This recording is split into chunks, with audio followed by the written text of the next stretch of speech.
Samantala, sa mga oras po ito, mahigpit na mga minumoni ipapatupad ng Philippine Coast Guard ang no-sail policy sa mga lugar na tatamaan at dadaanan ni Bagyong Luis. Ayon sa Coast Guard, kapag itinaas na sa public storm warning signal sa mga lalawigan at makapagpalabas ng travel advisory, ay ibig sabihin na kailangan munang itigil ang biyahe sa mga pantalan. At sa mga oras na ito, nasa Philippine Coast Guard po ang aming kasamang si Manong Noel Perfecto para sa karagdagang detalye. Manong Noel, magandang umaga sa iyo. Magandang umaga, Julius. Tama ka diyan. Patuloy pa rin ang pagkahanap ng Philippine Coast Guard. Tatlo pang nawawala na mga pasahero. Nauna rito yung tatlong namatay.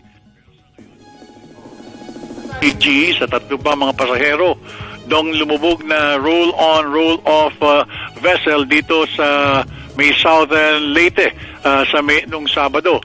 Ayon sa Philippine Coast Guard, 13 ang na-rescue na sa MV Maharlika 2 nung Sabado ng 4 o'clock ng Sabado. Bunsod na rin ang steering problems dito sa may coastal town sa may San Ricardo.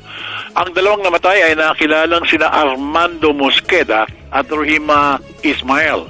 Ayon sa Coast Guard, ang pasahero nila ay umabot sa 116 sa ferry nang ito'y umalis ng Lipata, Surigao, patungo sana ng Liloan, Southern Leyte.